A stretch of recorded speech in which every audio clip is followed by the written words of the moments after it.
welcome to episode 3 of the TVN Together 7 Things You Need to Know About Pressure Ulcer Prevention. Now, shortly I'll hand you over to Kirsty and Karen, who are going to discuss support surfaces and related equipment in pressure ulcer prevention. Now, Kirsty Mahoney is a senior tissue viability nurse in the Welsh Wound Innovation Centre. And Karen Kembry is a senior clinical nurse specialist for tissue viability at Swansea Bay University Health Board in Wales. Over to you, ladies. Thanks, Jenny, for the introduction. Karen and I look forward to sharing some important aspects to consider when selecting a support surface to reduce the risk of pressure ulcers. The majority of pressure ulcers are actually preventable, and the selection of the correct pressure relieving products is an integral part of pressure ulcer prevention. In this session, Karen and I will be sharing hints and tips to assist in gaining a better understanding of support surfaces and their functions. The aims of our session are to recognise how support surfaces are an important part of pressure ulcer prevention, to identify the different types of support surfaces available, and also to raise awareness of important factors to consider when selecting a support surface. So Karen, please can you explain how support surfaces actually prevent and heal pressure ulcers? Yes, so when a person is lying or sitting, pressure is exerted through the weight of the skeleton onto the soft tissues. And support surfaces aim to relieve or reduce this pressure over the bony areas and are used to cushion vulnerable parts of the body and redistribute the surface pressure, thereby reducing the risk of pressure damage and enabling existing ulcers to heal. So what exactly do we mean by a support surface? A support surface can be any device or equipment that reduces the risk of pressure damage. So when we talk about support surfaces, most people will automatically think about beds, mattresses and overlays. But when thinking about pressure ulcer prevention surfaces, we need to consider the whole 24-hour period. So as well as the bed surface, we may need to consider cushions, chairs and heel offloading devices.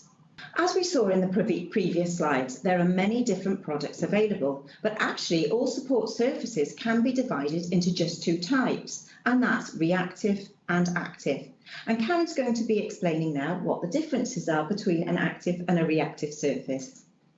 As you said, Kirsty, there are two types of support surface. Reactive surfaces tend to be the first line equipment we use for pressure ulcer prevention and are made from non-powered foam, air or gel. The patient sinks into the soft, stretchy material, increasing the amount of contact with the surface and spreading the pressure over a wider body area. It's important that the cover of the surface can stretch to allow envelopment of the body. Don't use fitted sheets or pillowcases over cushions, as these don't stretch enough and reduce the effectiveness of the surface. There are powered reactive surfaces available, such as low air loss or air fluidized mattresses, but these tend to be used in specialised circumstances. The other type of surface is an active surface. These have powered air cells that cyclically inflate and deflate, periodically changing the areas of body under pressure. They are used for patients who are at higher risk of developing pressure ulcers and for those with severe ulcers. Fairly recently, a new type of surface has become available that combines reactive and active technology called a hybrid mattress. It can be used as a non-powered reactive surface or with the simple addition of a pump, an active surface. This type of mattress can be easily stepped up or stepped down to meet the changing needs of the patient, eliminating that irritating need to swap out mattresses. Additionally, this type of mattress can be considered useful in the community where there are concerns about power cuts. So as you've just described, Karen, support surfaces are important for pressure ulcer prevention, but they should not be used in isolation. Patients that are at risk should be encouraged to move regularly or repositioned as determined by the individual's risk and skin integrity. Oh, Kirsty, this is so important to remember. I came across a patient recently who developed a small category 2 pressure ulcer on his sacrum. When I asked the nurse looking after him what she had changed in his care, she answered, "I've ordered an air mattress." Unfortunately, this is a fairly typical response, but this patient didn't need an air mattress. He was able to mobilise independently with a walking frame, but he was spending long periods sitting in a chair. So after speaking to the patient and explaining the reason for his pressure ulcer, he agreed to get up, walk about every 2 hours, and the pressure ulcer healed in 4 days. That example shows us how important it is to select the right surface for the patient. There are many different support surfaces available, and anyone that provides or uses pressure relieving equipment should understand how to select the right surface for the right individual in the right clinical setting. Patients and carers may be non-concordant with pressure relieving equipment for many reasons. It's essential that patients and carers understand the consequences of not using or using incorrectly pressure relieving equipment. For example, I recently had a young lady receiving palliative care with a category 4 pressure ulcer. She did not want pressure relieving equipment into her house because it made her bedroom look too hospitalised, and she had a young daughter that she wanted to provide a normal environment for as long as possible, and she made an informed choice about her equipment. In this case and every case, non-concordance should be documented within your nursing or care records. Also remember that heels remain vulnerable no matter what type of mattress is used. To prevent heel damage in vulnerable patients, offloading is the best option. But whichever device we use to elevate the heels, check regularly that they remain elevated from the surface of the bed. Selecting the right surface to meet the patient's needs is essential, as you said, Kirsty. But we also need to remember that not all support surfaces provide the same level of prevention. This is particularly the case with active mattresses.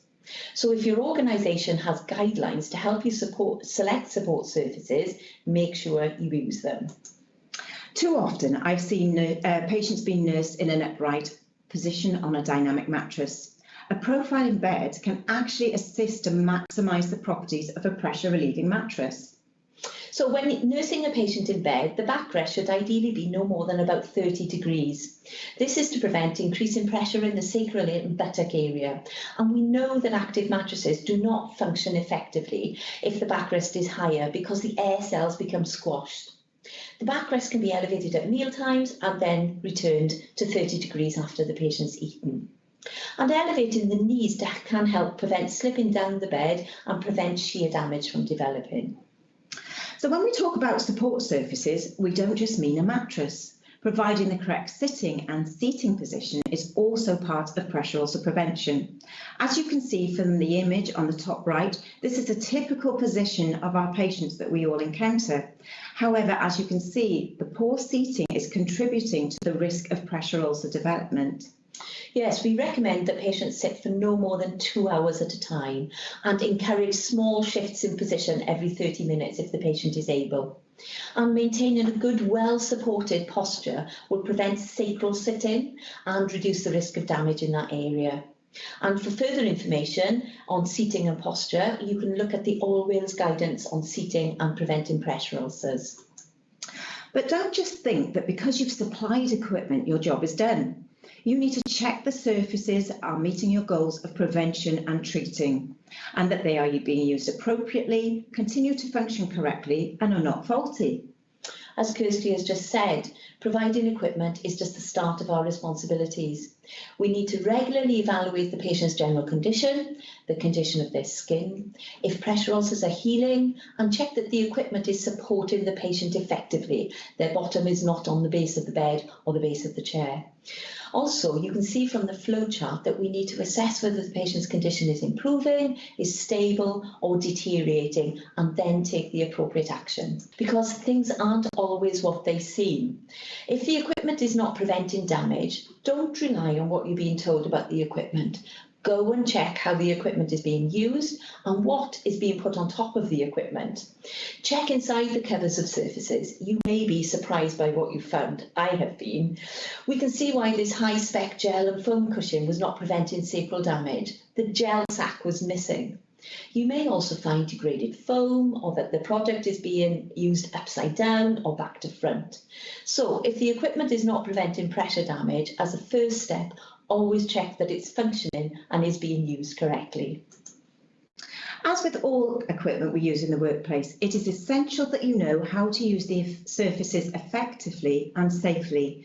Deflation and malfunction of support surfaces has led to preventable pressure ulcer development. Karen, maybe you could go through some of the responsibilities that we have when we are using equipment. Yes, your responsibility is to ensure that you are knowledgeable about the specifications and particularly the limitations of the equipment and understand how to use it effectively and safely.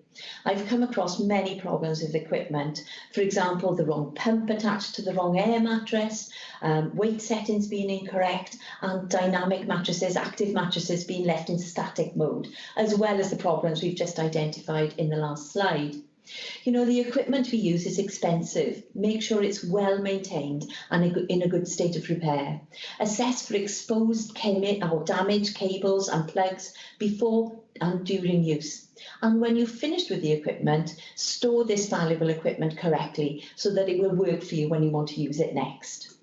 This brings us to the end of our presentation on support surfaces for pressure ulcer prevention. And to summarise, the key points that we have covered: our support surfaces are important for preventing pressure ulcers, but used in self-isolation will not prevent pressure ulcers from developing, so keep your patient moving.